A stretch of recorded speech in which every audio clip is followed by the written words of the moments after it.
This season is all about light and darkness. And I've learned in my life that there are actually different kinds of darkness. There's good darkness, and then there's bad darkness. Start with good darkness. There's that moment when you're sitting in a movie theater and you've been waiting to see this movie for weeks or months or years, and the lights come down and the projector turns on and there's a buzz in the theater, maybe even some hoots and hollers because people are excited. It's finally here. There's that good darkness where you get out in the middle of nowhere, away from all civilization. You lay down on a blanket or in the back of a pickup and you look up at the stars. And you feel so small, but it's okay. And there's a sense of peace and gratitude that washes over you. There's that good darkness when you're in somebody's house or apartment and everybody's saying, shh, shh, shh. It's a surprise party. And you're waiting for that person to show up, hoping that nobody spilled the beans, that they're actually surprised. All of those are what I call good darkness. Then there's bad darkness. You decided that you were going to get an Airbnb in the middle of nowhere. And now you're wishing you maybe made sure there was cell phone service where you were because something went bump in the night and you have nowhere to call. And all those horror movies you watched over the years come rolling back through your mind. There's that bad darkness at 2 o'clock in the morning when you cannot sleep and have insomnia. Your brain and your body cannot get on the same page. Your body is desperate for sleep, and your brain is desperate to remind you of all your greatest fears, all your greatest mistakes, and everything you have to do tomorrow. And then there's that darkness that's not external, it's internal. We use words for it like seasonal affective disorder, or anxiety, or depression. And it's a darkness that goes with you no matter where you go. Well, what's the difference between good darkness and bad darkness? I think it comes down to three things. One, the waiting is endurable. When it's good darkness, you go, okay, I'm waiting for light to come, but I can keep waiting. Two, you aren't alone. There's a difference between being in darkness by yourself and being in darkness with others. And then finally, what separates good and bad darkness is when the light breaks through. Now, everywhere we go over the next month, we're going to experience lights. They're going to be up on people's houses. We lit up the courthouse downtown last night. If you lived in Prescott Valley, lit the tree up out there last night too. There are lights everywhere. 3 weeks from this weekend, people in churches all over the world are going to light candles and sing Silent Night, and we're going to celebrate the passing of the light. And then we're going to sit at tables and face the darkness of those who were there last year and aren't there this year, those who we wish were there but said no, and we're going to have to deal with the darkness too. So in the midst of all of that, our hope is to remind each other this Christmas season of this simple truth: God with us. If you could summarize the message of Christmas and why it's good news, those three words would be enough: God with us. I don't know if you're excited for the Christmas season. I don't know if you're dreading it. I don't know if you're counting down the days until it's here or you're counting down the days until it's over. Maybe you're weary and you're resonating with that song about a weary world rejoicing, or maybe you're just caught up in the rejoicing.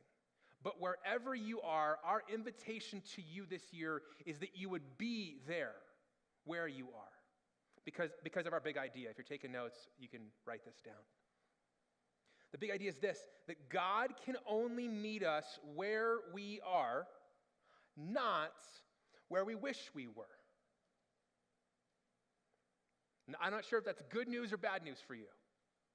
But the truth is, God can only meet us where we are this Christmas. He can't meet us in the places that we wish we were. And the truth is, many of us wish we were somewhere else. We wish we were somewhere else where things were different. I'll go first and be honest first in the room. I'm not where I wish I was. I wish I was standing up, full of energy, jumping around the stage. But for the second year in a row, I had to thank God during Thanksgiving for that COVID positive test. And I don't nearly have the energy that I typically do, so I'm sitting down today. I wish things were different. I wish things were different in some of my relationships, that I thought we wouldn't be facing these challenges where we are. When I started 2022, I had some plans and some goals and some resolutions, and some of those worked out great, and some of those are just the furthest thing from reality. Maybe you can relate. Maybe there's some places, not maybe where you're physically are here in Prescott, but some things about your life that you wish were different. And the truth is, if God can only meet us where we are, not where we wish we were, then we're going to have to own and accept and get honest about where we actually are. And so today I want to just offer an invitation to you. What if you were honest with God and yourself this Advent season? As you begin to prepare and anticipate the arrival of Jesus' birth, that's what Advent means. It means arrival. It means entrance. This season of preparation that we're undertaking, what if you were honest with God and honest with yourself? Because if God only meets us where we are, then we're going to have a hard time meeting him there if we're not honest about where we actually are. And so that's where we're going to begin this journey today. And so, if you're taking notes, I'm going to share with you today 3 truths about where God meets us. And here's the first one. The first where God meets us. He meets us in our default position, which is shame and hiding. Humanity broadly and humans individually, our default position is shame and hiding. We're going to end up in the Christmas story, but we're going to start our journey today in the very beginning of the Bible in the book of Genesis chapter 3. If you're new to the Bible, or maybe you're like, I don't know very much about the Bible, I was using the index. This is your favorite book, the book of Genesis. It's the hardest one to miss. And in Genesis chapter 3, we read this account of creation and the first humans. And what we see in this text is the first instance of God with us being humanity. If you don't have a Bible, you can watch the screen. Our friend Kelly will keep you up as I read. Beginning in verse 6, this is what it says. The woman, that's Eve, saw that the tree was good for food and delightful to look at, and that it was desirable for obtaining wisdom. So she took some of its fruit and she ate it. She also gave some to her husband who was with her, and he ate it. Then the eyes of both of them were opened, and they knew they were naked. So they sewed fig leaves together and made coverings for themselves. Then the man and his wife heard the sound of the Lord walking in the garden at the time of the evening breeze, and they hid from the Lord God among the trees of the garden. So the Lord God called out to the man and said to him, "Where are you?" And the man said, "I heard you in the garden, and I was afraid. Because I was naked, so I hid." If we were to look at this passage, Genesis 3, through the lens of God with us, we would ask this question: what did God with us make them feel? When they sensed that God was with them, that he was walking, that they could hear him, what did they feel? They didn't feel excitement. They didn't throw a party. They didn't raise their worship hands, or worship hands, or however you do worship hands. They ran. They hid. They were afraid. They said things kind of like we often say things when we're not wanting God to be with us. They said things like, "We hope no one knows, and we pray no one finds out. So let's hide and let's pretend." See, the reason that our default position is shame and hiding is we have things that, if we're honest, we hope that no one finds out. We have moments that we wish we could undo. Emails and texts that we wish we could unsend. Words that we wish we could pull back and put back into our mouth. I wonder for you, where is the place where you think, if they only knew ... Where's the place where you're carrying around with you in an invisible way fear or shame, wondering what might happen if the truth came out? What we see in Genesis chapter 3 is that humanity hid from each other, and then we hid from God. Adam and Eve realized they were naked. They made the first set of clothing and began to hide from each other. And then when God with us showed up in the garden, they hid from God. Now, in the church, I think we have a bad habit of looking down on people in the Bible and thinking we're better than them. I think it's a very bad habit because we've been doing the same thing ever since. That person who shares your last name, there are things that you hope they don't ask you. The person who you exchange one of these with, there's conversations that you feel scared to have. There's people that you call friend, but there's things you're holding on to in your life that you're ashamed for them to know. And friends, we've been hiding from each other and hiding from God ever since the garden.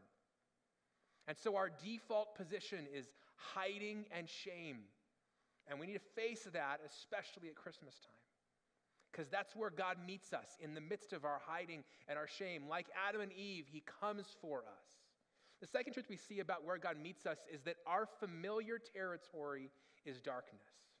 Our familiar territory is darkness. The place we know all too well is the dark. We move from the beginning of the Bible to the middle, and we head to the book of Isaiah. If you take a giant Neil Armstrong-sized leap in your Bible, from Genesis, you'll pass over Psalms, Proverbs, Ecclesiastes, Song of Solomon, and you'll end up in the book of Isaiah. And Isaiah is full of all sorts of prophecies that Jesus fulfilled that were written hundreds of years before he was born. And in the book of Isaiah, chapter 9, we see some really interesting things. Beginning in verse 2, this is what we read. Isaiah writes, "The people walking in darkness have seen a great light. A light has dawned on those living in the land of darkness." Not vacationing, not summering, not up to Prescott for the weekend, but people living in the land of darkness. And then in verse 6, this is what Isaiah says.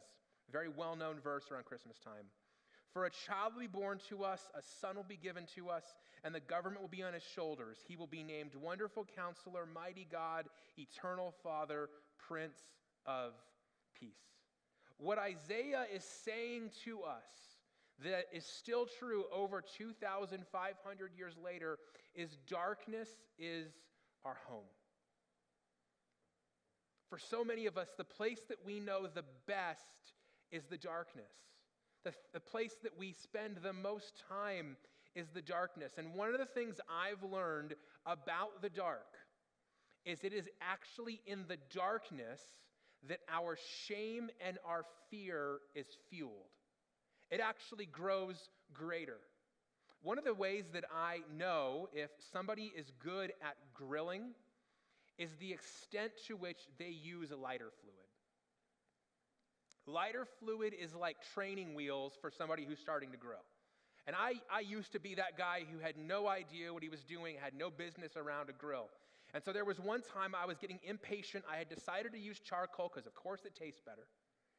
But it wasn't warming up fast enough, and so being the impatient person that I am, I got out that extra large thing of lighter fluid, and I sprayed it on the coals. And then it was like Tom Hanks in Castaway, "I've created fire," live to tell the story.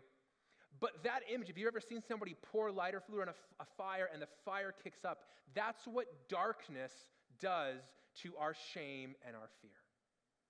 It exponentially increases the amount of shame and fear we feel. And that's why it's so dangerous that our familiar territory is darkness, because the shame and the fear we carry only grows greater in the darkness. Like a fire that's raging, if you can take out the oxygen, you'll kill the fire. In the same way, if you can take shame and fear and move them from darkness to light, you'll suck the power out of the shame and the fear.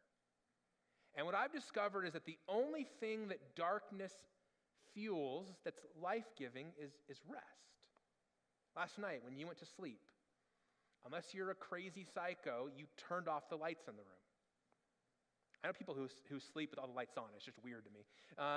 But the darkness actually gives us the space to rest as we get rid of all of the distractions and all the things that could have our attention. When we get into that darkness, we can actually sleep. We can actually rest. But here's the problem. Rest can only happen when shame and fear have been dealt with first. You know this. You're ready to go to sleep. You're ready to lay down. You are in desperate need of rest. And yet when you close your eyes and your head hits that pillow, all of a sudden you're reminded of all the things you're afraid of. All the places you've blown it. All the things that you think other people might be thinking about you and would think if they knew the truth of what you know. And it's only when we've dealt with those things that darkness can become a life-giving place.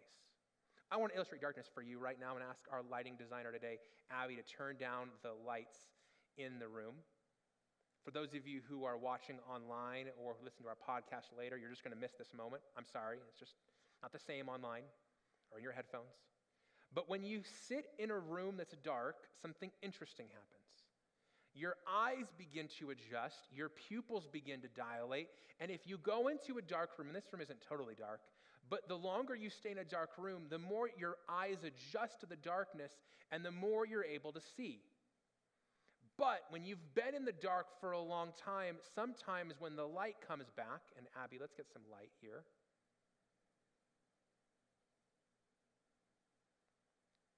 Sometimes when the light comes back, it's just a little bit painful.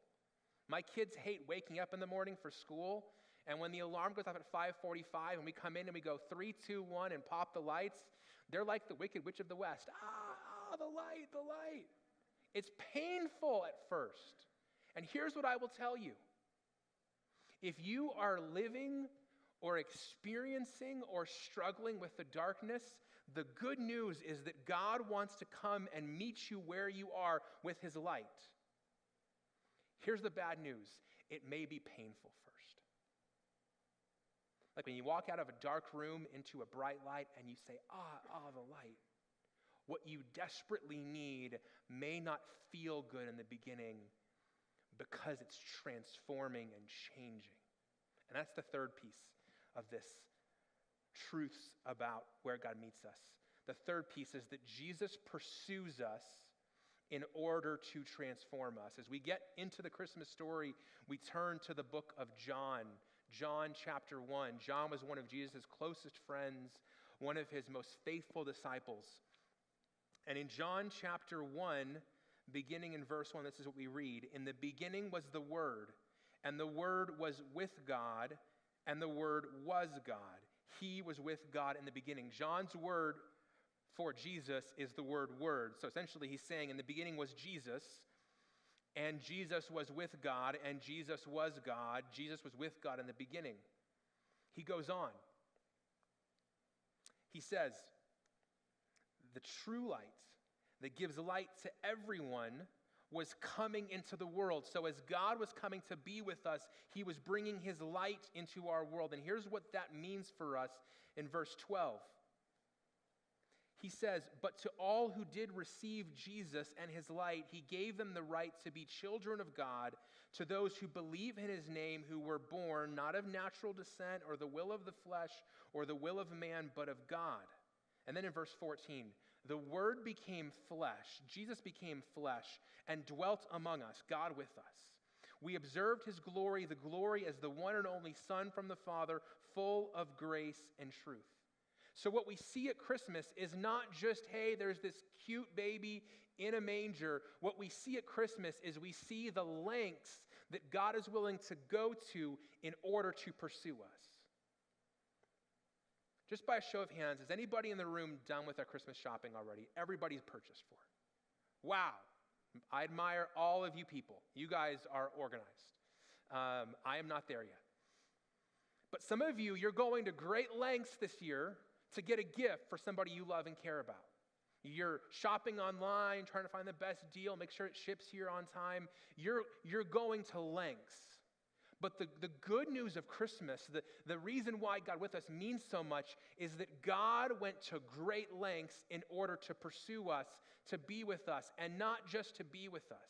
Jesus comes into our darkness, and he not only comes into our darkness, but he wants to transform our darkness. That's why in verse 12 it says that he came that we might become his children. We might be spiritually born into his family, that we would be transformed. His presence then means that we have hope to overcome our shame and our fears and the darkness that we live in. And so if today you are where you wish you weren't, if you're facing things that you wish you weren't facing, if the truth, if you were honest with yourself and God, is hard to swallow, two things. God can meet you where you are, and he can transform where you are because he has come to be with you. At its core, that is the simple message of Christmas. And what we want to do over these 3 weeks during this series, God with Us, is to give you some with skin on pictures of what it looks like for God to be with us. And so right now, I'm going to invite out onto the stage two people that you just saw earlier leading us in our time of musical worship, Josh and Liz Maule. Would you give them a round of applause as they come to join me?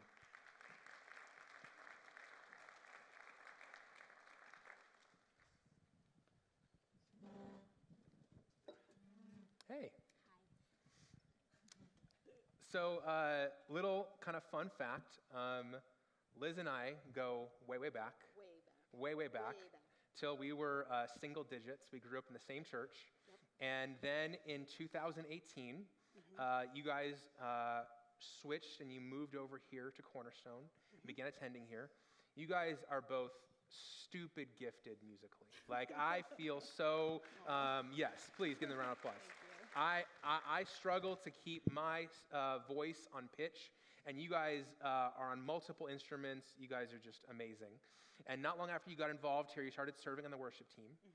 And in the spring of 2019, I can remember vividly, we learned something really surprising, that you guys were not nearly doing as good as you looked on Sunday morning, that you guys were in a rough place. And so Pastor Clovis, who used to be on our staff, and I invited you guys in for a meeting, and we sat down and we started talking. And Josh, tell us about kind of where you guys were in May of 2019. So we had gotten to the point where we had decided that we were going to get a divorce. This was not we're struggling and we need some help, we need to work on this. This is the end, we're done, we're gonna cut our losses and move on. Yeah. And it was a hard and shocking thing to hear, because we had fallen in love with you guys. We were excited to see you guys serving, and from the outside, we couldn't tell that was going on.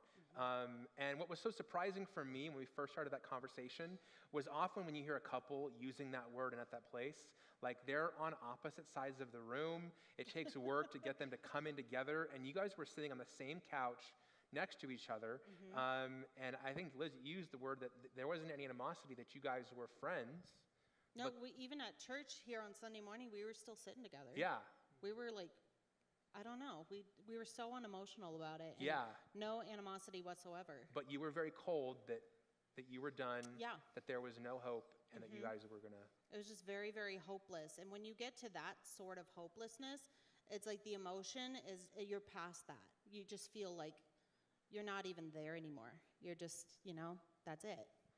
And so I can remember sitting in that room, kind of trying to figure out what to say. What to do, because it was just so different from conversations I'd had in the past about that. And I don't remember this. We were talking this week, but you told me that I asked you, where do you see God in this? And you had a very surprising response. That's when I got emotional, just thinking about God in the situation. And I remember looking at Clovis, and he looked at me, and he was just like, are you angry? Like, are you angry at him for putting you in, you feel like he's put you in this position? And I was like, it's actually quite the opposite. I felt very angry with myself, and I felt like I let him down. I felt like he gave us this gift, and I'm just throwing it away. I just felt disappointed in myself, and I didn't want to face God. I was so ashamed of myself. And so we were in that conversation, and I can remember, feeling like we, on our side of the room, we didn't plan it this way, it had sides of the room, but on Clovis, my side of the room, we felt like we had more hope than you guys did. And that's hard because if we had hope and you didn't, we knew that there was no hope. Right. And so we started talking about what would you guys be willing to do?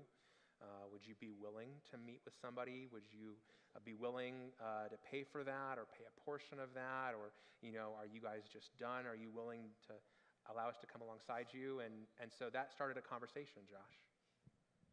Yeah, so I think in that moment, we probably would have said, no, we're not really open to going any further. We felt that we'd put in the work over the years. And one event that really kind of sort of shifted things around just ever so slightly was we actually went to the courthouse to file the paperwork. And this was going to be it. And by the grace of God, I'm an idiot, and I printed off the wrong paperwork that we filled out. So we gave it to the lady, and she looks at it. She's like, "Nope, not today." She was not happy. She was either. not. I was so embarrassed. She was having a rough day, I think. Yeah, I think so.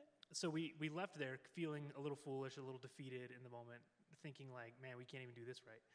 And but part of that sort of delay of the actual filing allowed us a little more time. We had some good friends that kind of spoke into our lives a little bit and gave us just that small enough of a window to think, well, maybe we can give this one more shot. Maybe we can take one more step and see what happens. And so you guys sat down with Elizabeth, who's a Christian counselor locally that we refer to, and you ended that first meeting. What was that first session like? It was probably a little different than a lot of her first sessions when it comes to things like this, because we went in basically thinking we're done, this is it. We weren't really looking for somebody to fix it, and so we kind of went in with the mentality of we're going to do this almost like just out of like duty, or we owe it to ourselves to try this one more time, and we'll see what happens. But I don't think either of us really expected much. And you told her that too. Yeah, I mean that's kind of how we started. No pressure at all. That's kind of how we started the counseling Good luck. session. Yeah. But after that first session, it was obvious that there was something still there. There was something that it wasn't dead, and I think that we could at least see that. I don't know that we necessarily felt any different in that very moment right there, but we could see that what we had was not dead and gone, and that there was hope that there could be some sort of restoration. There could be something on the other end of it. Yeah. And Liz, you said that you guys started being honest to a degree that you hadn't been before. You guys started having some conversations that had just been off the table that you weren't talking about. What kind of began to transpire there? Well, we didn't even understand it ourselves at first. We just thought that this is just it, and we just are better off not being. We had no idea the type of things that we were holding within ourselves that she, especially after that first session, I really felt validated in my feelings to the point where she was validating me when I wasn't validating myself at all. I just felt there were times when I felt that I was being too dramatic and I shouldn't speak about those things, and I'm being too emotional. And she's like, no, you really need to talk about this, because I really do think that this is something to do with this. And it was a lot of things that we were discovering about ourselves that were affecting each other. Now, you guys, one of the things that if people can know you, you guys are both really committed to personal fitness. You guys have a joint Instagram account, Maule Fit, if you're on Instagram. It's a fun follow. But one of the things that's a part of that journey is that when you're in the fitness world, they have this before and after photo piece. And Josh, we were talking this week, you kind of used that as an analogy to talk about what it began to be like as you were going through this process and beginning to do this work. Yeah, if you've ever done something like starting a fitness journey or anything that it's a really gradual sort of process, it can be hard going from like day to day because you look in the mirror and you look the same, as you did yesterday, or so you think. You don't see those big changes. There's not like a big moment where like you don't go into the gym for the first time, skinny and walk out this, the Hulk. It doesn't work that way. But being able to put in the work that we did and then look back and see sort of that before photo was at that time very encouraging for me. Because like I said in the first service, I'm a very results-oriented kind of person where if I'm working on something, I'd like to see that it's accomplishing something.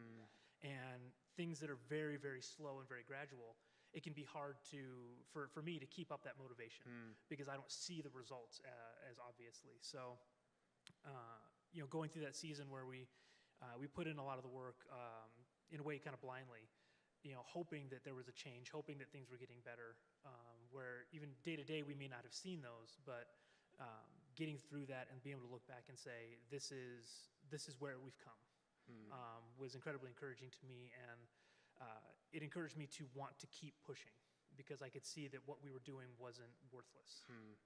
And you were talking to me this week, and we were talking about the fact that you began to sense that God was kind of opening you up, that you had been somebody who always insisted on being in control and having a lot of control. And as you were working through this, God was opening you up to trust more and to be more open, both with him and with Josh. Oh, that was really scary. That was really scary, especially we talked about that story about going to the courthouse and making a fool of ourselves. And I just knew that was God. I walked out of the courtroom or out of the courthouse, and I just knew that God is really funny.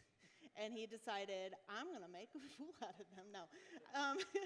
I was really angry because I was like, why are you taking control right now? Like, why are you doing this?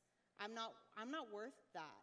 We're not, we're done, God. Why can't you see that? We're done. Why are you allowing this to happen? And so going through this counseling, you change as a person. You completely change. And you've got to embrace evolving. You got to know that people change throughout their lives. And it was almost like a reintroduction to ourselves. We introduced ourselves to each other again for the first time. Because by the time we were done through all this, not only had I found who I now was, I was a completely different person. And I was more more vulnerable, like here I am. But, I was more uniquely myself, and I was more genuinely myself. And God had now at that point completely taken the reins, and I was like, okay, God, I'm going to trust you, and this is going to happen. What have I got to lose? And it was very, very hard, but it was completely worth it in the end. And yeah, we were completely different people by the end. So when you think back 3.5 years ago till now, and you think about this idea of God with us now, what comes to mind for you? It's so interesting because back then our like natural reaction was to hide or to ignore or to put your fingers in your ears and just pretend that God's there, God's a part of all this, but you don't want to admit it to yourself. Because if you do, then you have to admit your failure. You have to admit the shame. So for me especially, I kind of just went into a little bubble where I didn't want to acknowledge God, because if I did, then I would have to acknowledge everything around this. And getting to a point now where not only is it completely shifted where we're not hiding, but we want to invite God in. We want him to be more a part of this, because we've seen the healing that he's been able to bring in the last couple of years. And we've seen that before and that after photo, and we're like, if this is what God is doing, we want more of that, and we need more of that in our marriage.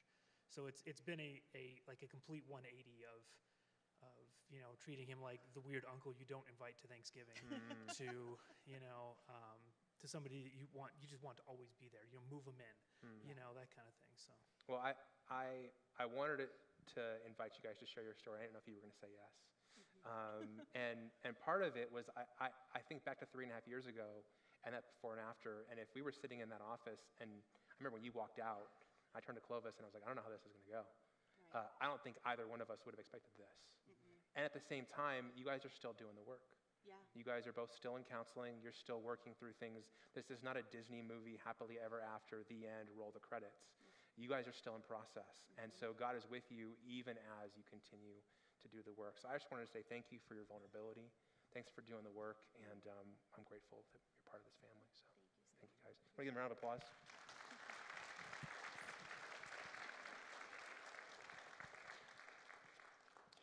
So Josh and Liz shared a little bit of the steps they've taken. We want to give you some steps that you can take as we put this message into practice today. These are in the back of your handout if you're taking notes. The first one is this. I want to invite you to put Isaiah 9:2 somewhere that you'll see it over the rest of this year. Maybe you write it on an index card, you put it on a Post-it note, you make it your lock screen on your phone or the desktop wallpaper on your computer. What's Isaiah 9:2? It's this verse. The people walking in darkness have seen a great light. A light has dawned on those living in the land of darkness. What this verse means is that God is not going to instantly take away all of the challenges in your life. He's not going to instantly fix your marriage where in one day it's totally different, like Josh talked about. What it means is that his light is going to come and shine in your darkness, and you are not going to be alone. And I hope that you hold on to that in this season. The second thing I would invite you to do is to fill in the blank in this sentence on your handout if you're taking notes.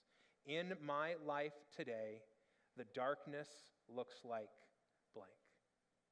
And so right now, I want to invite you to fill in that blank.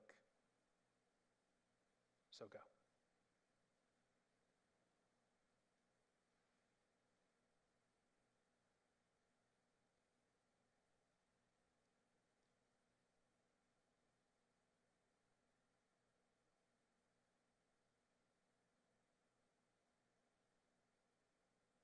Our staff and my small group will tell you that I love the awkward silence.